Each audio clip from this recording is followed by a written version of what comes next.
Hello बच्चों, कैसे हो तुम सब। उम्मीद है तुम सब अच्छे होगे और पढ़ाई भी अच्छी चल रही होगी। आज चैप्टर 1 हमने ख़त्म किया था, केमिकल रिएक्शंस एंड इक्वेशन। आज नया चैप्टर है एसिड बेसिस एंड सॉल्ट। आओ शुरू करते हैं। ये फर्स्ट वीडियो है, आती जाएगी फिर, ठीक है। तो क्लास 10th साइंस का chapter number 2 acid basis and salt, इसे पढ़ेंगे आज। तो बच्चों देखो, पहले कुछ इंट्रोडक्शन की बातें कर लेते हैं कि इस चैप्टर के ब्रीफ इंट्रोडक्शन में है क्या। तो चैप्टर का नाम है एसिड बेसिस और सॉल्ट। तो ना एसिड बेस और सॉल्ट, इन तीन चीज़ों को पढ़ना है। इसको पढ़ना है, इसको इसके बाद चैप्टर खत्म। तो बच्चों देखो, ये जो एसिड वर्ड है ना, ये जो एसिड वर्ड है, ये आया कहाँ से? डिराइव्ड फ्रॉम एक आपका लैटिन वर्ड है, लैटिन वर्ड जिसका नाम है एसिडस। एसिडस वहां से आया है। इस एसिडस का मतलब होता है खट्टा, और खट्टे को इंग्लिश में क्या लिखते हैं? श्योर। जैसे जैसे अचार कैसा होता है? खट्टा। नींबू संतरा कैसा होता है? खट्टा। गोलगप्पे का पानी कैसा होता है? खट्टा। तो ये जो खट्टा टेस्ट है ना, तो हमने क्या बोला कि एसिड्स वो कंपाउंड्स हैं जिनका जो टेस्ट है वो कैसा होगा? खट्टा, ठीक है। अच्छा, अब आओ बेस पे, आओ बेस पे। तो हमने कहा बेस, देखो ऐसे याद करो, बी से बेस और बी से बिटर, बिटर यानी कड़वा। तो मैंने कहा कि बेसिस वो कंपाउंड है जिनका जो टेस्ट होगा वो बिटर होगा। तो अब आप बोलोगे कि अच्छा भैया एक बात बताओ, तो क्या दुनिया में जो हम हर एक चीज खाते हैं और वो मुझे खट्टी लगती है, क्या वो हमेशा एसिड होगा? तो आंसर है नहीं। क्या दुनिया में हर एक चीज जो कड़वी है, क्या वो बेस होगा? नहीं। एक एग्जांपल देखो, मैं ये बोलता हूँ कि जो एसिड्स है ना, कि जो आपके जो एसिड्स हैं वो जनरली शर इन टेस्ट। मतलब एसिड जो है ना, ज्यादातर एसिड्स का टेस्ट खट्टा होता है, लेकिन कुछ ऐसे एसिड्स भी हैं, जैसे मैंने कहा जो हमारी बॉडी में कौन से एसिड होते हैं? Amino acids. किससे बनते हैं? प्रोटीन के ब्रेकडाउन से, ठीक है। तो जो हमारी बॉडी में एमिनो एसिड होते हैं ना, इनका जो टेस्ट होता है वो स्वीट भी होता है और बिटर भी होता है, अच्छा, और श्योर भी होता है। तो जो हमारी बॉडी के एमिनो एसिड्स होते हैं ना, उनमें अलग अलग तरह के टेस्ट होते हैं। कुछ एमिनो एसिड्स का कुछ एमिनो एसिड्स का टेस्ट स्वीट होता है, कुछ ऐसे एमिनो एसिड हैं जिनका टेस्ट बिटर होता है, और कुछ ऐसे एमिनो एसिड हैं जिनका टेस्ट खट्टा होता है। तो हमने कहा कि आज से मैंने कोई चीज़ खाई तो मैं कैसे बताऊंगा कि वो एसिड है? क्योंकि अगर ऐसा होता कि दुनिया में हर एक एसिड का टेस्ट खट्टा होता तो मैं टेस्ट से बता देता, लेकिन मैंने कहा कुछ ऐसे एसिड्स हैं जिनका टेस्ट मीठा भी है, कुछ ऐसे एसिड्स हैं जिनका टेस्ट खट्टा भी है, कुछ ऐसे एसिड्स हैं जिनका टेस्ट बिटर भी है। समझ आ रहा है आपको? जैसे एमिनो एसिड हो गए। अच्छा, एक और एग्जांपल देता हूँ, एक और एग्जांपल। जो नींबू होता है, नींबू, लेमन, इसके अंदर होता है सिट्रिक एसिड, और इसका जो टेस्ट होता है ना, वो खट्टा होता है। भाई नींबू का टेस्ट कैसा होता है? खट्टा होता है। तो मैंने कहा कुछ ऐसे एसिड हैं जिनका टेस्ट खट्टा है, लेकिन कुछ ऐसे एसिड हैं जो मीठे भी हैं और कड़वे भी हैं और खट्टे भी हैं। तो मैंने कहा एसिड्स को मैं टेस्ट करके नहीं बता सकता कि वो एसिड है कि नहीं। क्यों? क्योंकि अलग अलग टेस्ट में, तो यार मुझे कैसे पता चलेगा कि वो एसिड है कि नहीं, ठीक है। तो इसे देखो फटाफट।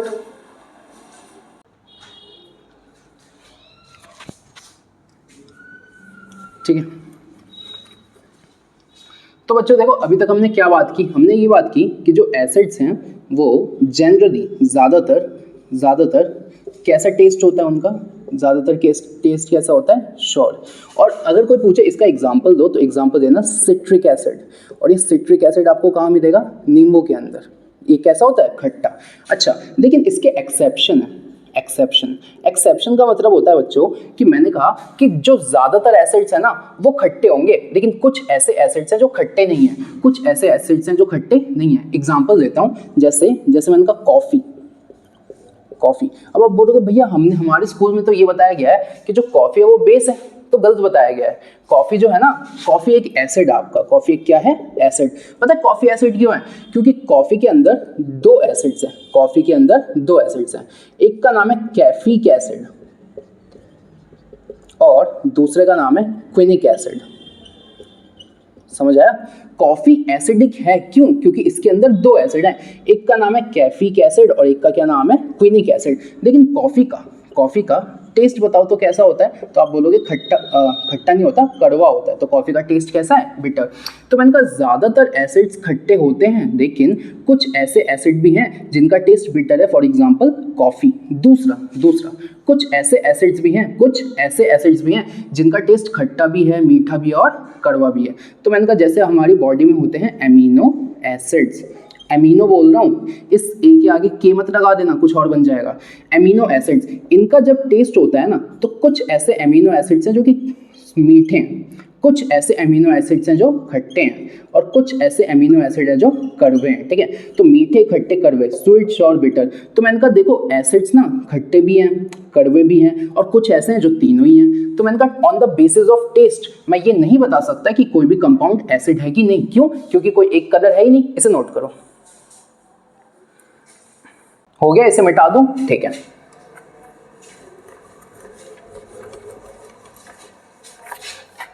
ठीक है बच्चों, तो देखो हमने ना जनरल इंट्रोडक्शन ऑफ एसिड्स देख दिया। ठीक है, तो एसिड्स के बारे में जितना हमें नॉर्मल आना चाहिए था, देखो ये चैप्टर ना अभी बहुत बड़ा चैप्टर है। ठीक है, तो ना अभी ना शुरुआत के 5-10 मिनट इसका एक बेसिक इंट्रोडक्शन आना चाहिए, जो कि आपके एनसीईआरटी के पहले और दूसरे पेज पे दिखा है। ठीक है, क्योंकि अगर ये नहीं आएगा तो चैप्टर में फिर बहुत रटना पड़ेगा, आप ध्यान से सुनते जाना। ठीक है, तो एसिड्स की जनरल बातें हो गई, एसिड्स को डिटेल में पढ़ा जाएगा, लेकिन अभी उसका हम नाम सीख रहे हैं कि एसिड में है क्या। भाई अब बेस की बात करते हैं। तो जो बेस होते हैं ना, बेस, ये बस इंट्रोडक्शन है। जो बेस है वो जनरली बिटर इन टेस्ट होते हैं। कैसे टेस्ट होते हैं? Bitter in test.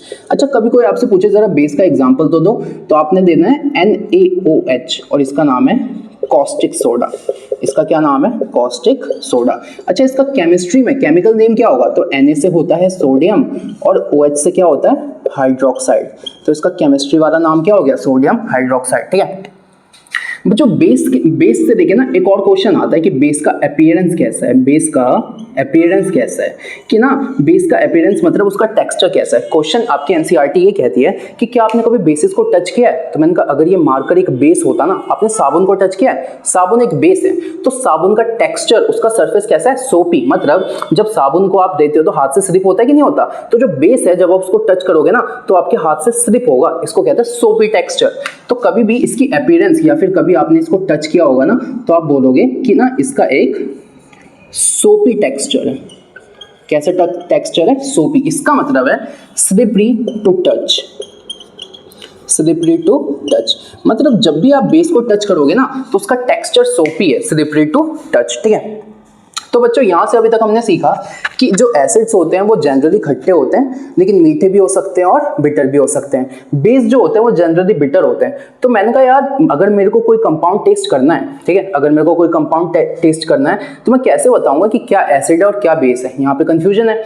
इसलिए हमने क्या किया कि ना टेस्टिंग को ऑप्शन ही नहीं रखा। तो कभी ये क्वेश्चन आएगा कि आप टेस्ट करके ये बता सकते हो कि कोई कंपाउंड एसिड है कि बेस है? तो आप बोलोगे नहीं बता सकता। क्यों? क्योंकि जो एसिड होते हैं वो स्वीट, श्योर, बिटर तीनों होते हैं। कुछ बेस जनरली बिटर होते हैं, कुछ नहीं होते।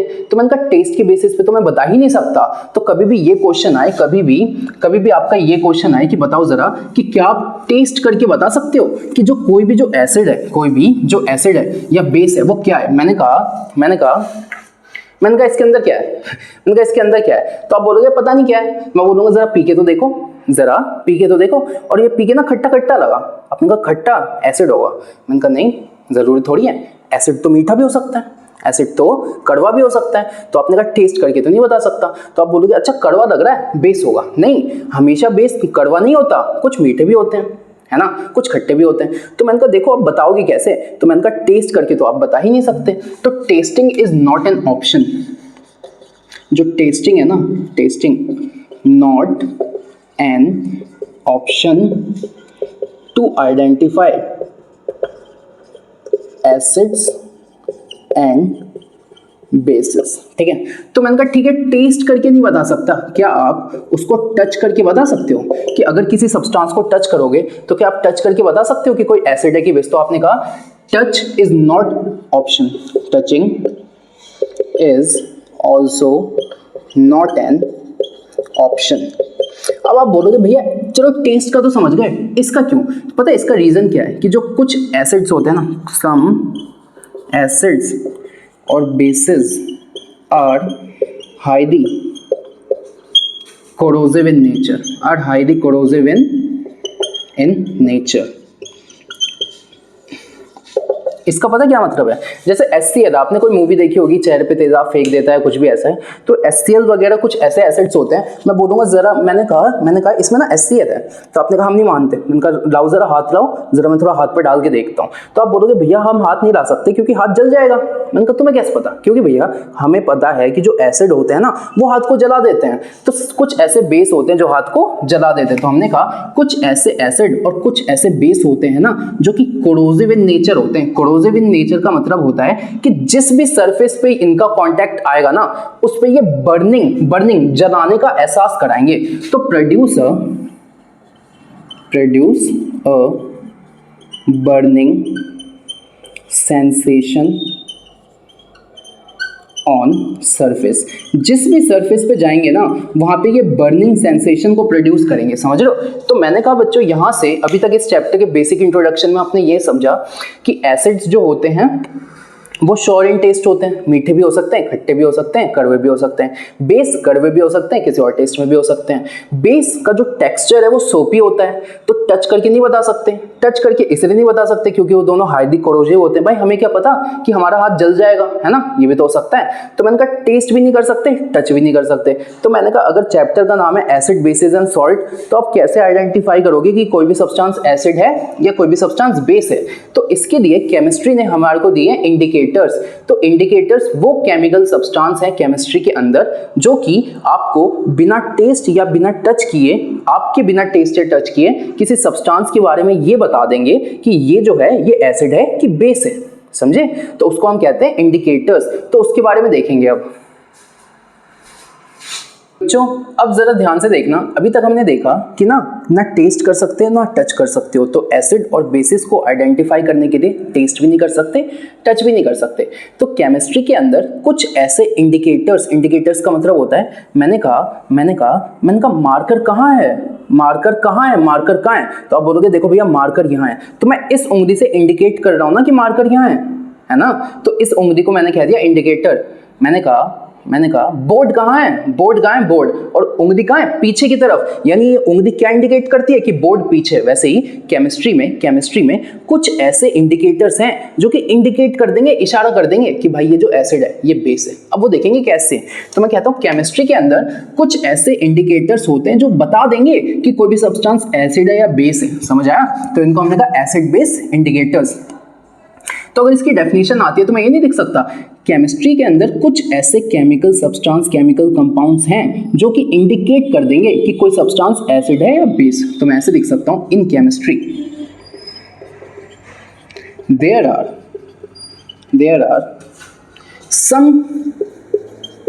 some substances or compounds which indicates whether a substance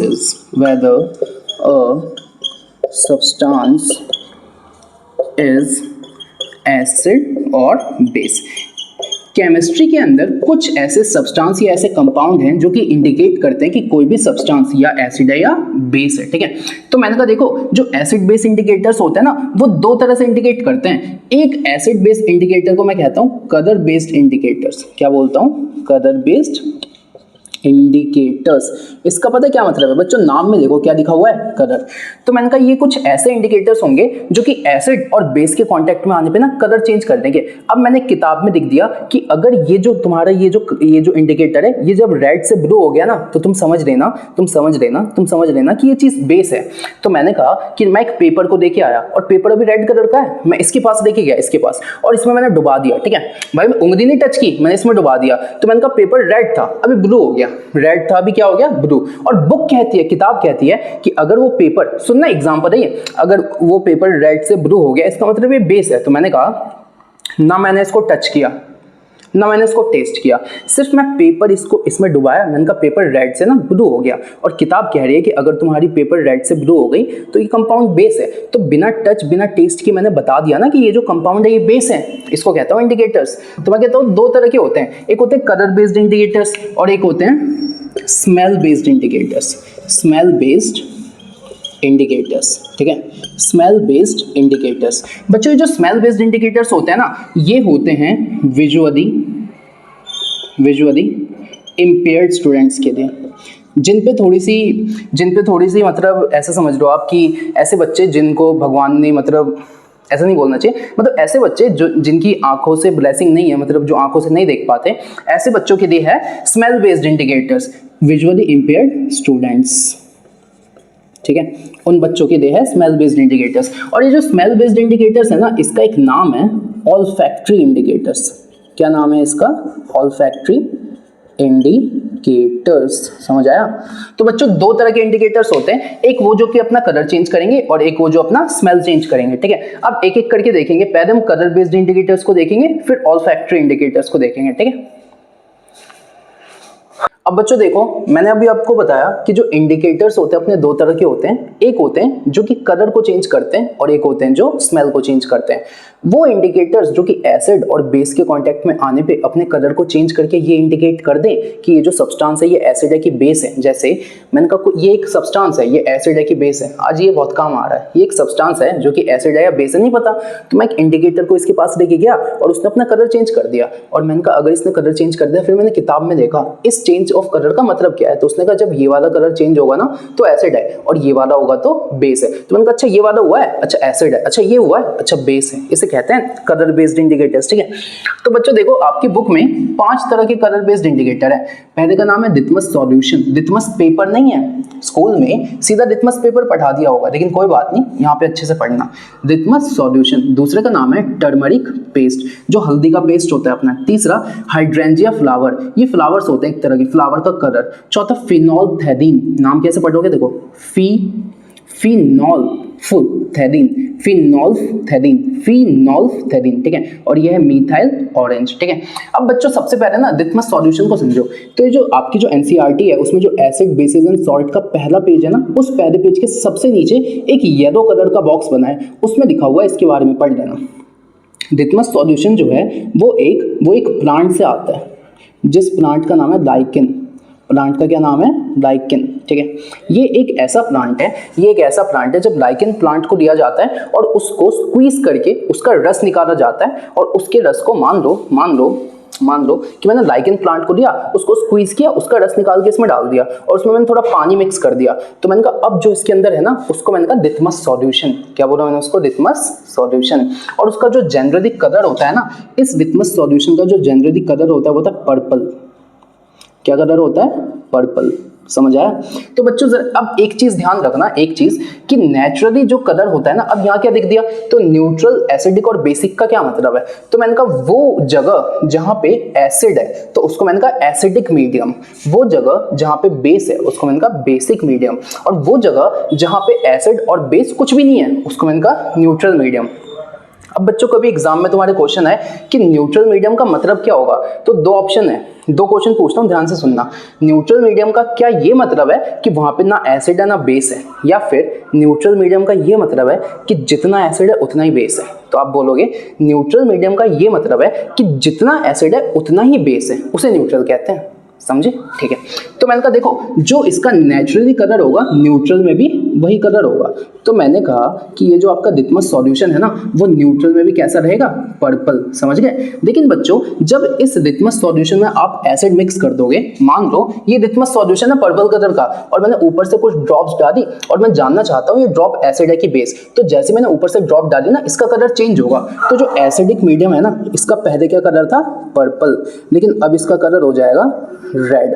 अब क्या कलर हो गया? रेड। तो मैंने कहा लिटमस सॉल्यूशन का कलर अगर पर्पल से रेड हो गया तो जो भी तुमने इसमें सब्सटेंस डाला था वो पक्का एसिड होगा, ये मतलब है, ठीक है। अब बेसिक में क्या हो जाएगा? पर्पल से ब्लू हो जाएगा। कौन सा कलर हो जाएगा? ब्लू। कैसे याद करोगे? बी से बेसिक, बी से ब्लू, ऐसे कर लो। तो मैंने कहा मान लो ये पर्पल कलर का लिटमस सॉल्यूशन है और मैंने ऊपर से कोई कंपाउंड डाला, अब मैंने कहा कि ये पर्पल से ना ब्लू कलर का हो गया, ब्लू, तो इसका मतलब जो भी मैंने कंपाउंड डाला होगा वो बेसिक होगा, ये बात है। समझे? अब मैंने कहा टर्मरिक पेस्ट, तो भाई हल्दी का पेस्ट क्या है? हल्दी होती है अपने घरों में, उसमें पानी मिक्स कर दो, टर्मरिक का पेस्ट बन गया, वो है। तो इसका नेचुरली क्या कलर होता है? भाई पीले कलर की होती है हल्दी। अच्छा, तो जो नेचुरली कलर होगा ना न्यूट्रल में भी वही होगा। फिक्स बात है। लेकिन ये जो एसिडिक है इसमें क्या होगा, तो बच्चों देखो इसकी ना एक ट्रिक याद करना हमेशा, जो ये जो हल्दी होती है ना, हल्दी चाहे न्यूट्रल मीडियम हो चाहे एसिडिक मीडियम हो, उसका कलर नहीं बदलता। तो मैंने कहा हल्दी का एक पेस्ट है, और उस हल्दी के पेस्ट में आपने कुछ ऊपर से कुछ सब्सटेंस डाला लेकिन उसका कलर नहीं बदला। तो मुझे बताओ आपने क्या डाला होगा। तो आपने कहा भैया देखो, अगर यहाँ पे हल्दी का पेस्ट है और आपने ऊपर से कुछ सब्सटेंस उसमें कुछ ड्रॉप्स डाली लेकिन अभी भी पीला है, तो पक्की बात है कि या तो जो आपने डाला होगा वो न्यूट्रल होगा या जो आपने डाला होगा वो एसिड होगा। लेकिन बेस में क्या होता है, जैसे ही आप इस पे बेस डालोगे ना, ये पहले तो येलो कलर का था लेकिन अब इसका कलर हो जाएगा ब्रिक रेड। अब क्या कलर हो गया इसका, ब्रिक रेड। जो ईंट होती है ना, ईंट देखना कैसी रेड होती है, वैसा कलर हो जाएगा। तो मैंने कहा मेरे हाथ पे अगर पीले कलर का टर्मरिक का पेस्ट था और मैंने ऊपर से कुछ ड्रॉप्स डाली, अब मैंने कहा इसका कलर अब पीला नहीं है, अब रेड हो गया। अब कौन सा कलर हो गया, रेड हो गया। तो मैंने कहा पक्की बात है जो भी मैंने ऐड किया होगा वो बेस होगा, समझे। अच्छा, अब ये हाइड्रेंजिया फ्लावर्स, क्या दिखा ये हाइड्रेंजिया फ्लावर्स। ये जो हाइड्रेंजिया फ्लावर्स होते हैं ना बच्चों, हाइड्रेंजिया फ्लावर्स होते हैं, ये जिस मिट्टी में रखते हैं ना, ये फ्लावर्स का रंग देख के तुम ये बता दोगे कि ये जो पौधा आपने जिस मिट्टी में लगाया है वो मिट्टी कैसी है, एसिडिक है कि बेसिक है, ठीक है।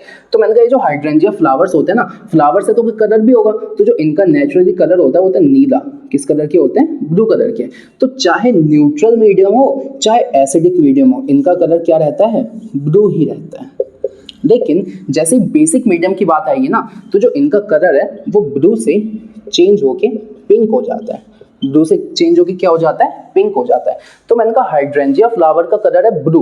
तो मैंने कहा मिट्टी के बारे में आप क्या बोलोगे, तो आप बोलोगे देखो यार, या तो मिट्टी आपकी एसिडिक होगी या तो मिट्टी आपकी न्यूट्रल होगी। लेकिन मैंने कहा अब फ्लावर का कलर है पिंक, अब क्या बोलोगे, तो आप बोलोगे देखो इसका पक्का मतलब है कि जो मिट्टी होगी वो कैसी होगी, बेसिक। चौथा है फिनोल्थेरिन, इसका कोई कलर नहीं होता, पानी जैसा, कलरलेस, ठीक है, समझ गए। अब देखो बच्चों, ये जो फिनोल्थेरिन है ना, चाहे ये न्यूट्रल मीडियम में रहे चाहे एसिडिक मीडियम में रहे, इसका कलर बदलता ही नहीं है। तो यहाँ पे भी कलरलेस और यहाँ पे भी कलरलेस, ठीक है। लेकिन जैसे ही मैं इसको बेसिक मीडियम में ले जाऊंगा ना, ये पहले कैसा था, कलरलेस, लेकिन अब इसका कलर चेंज होके क्या हो गया, पिंक।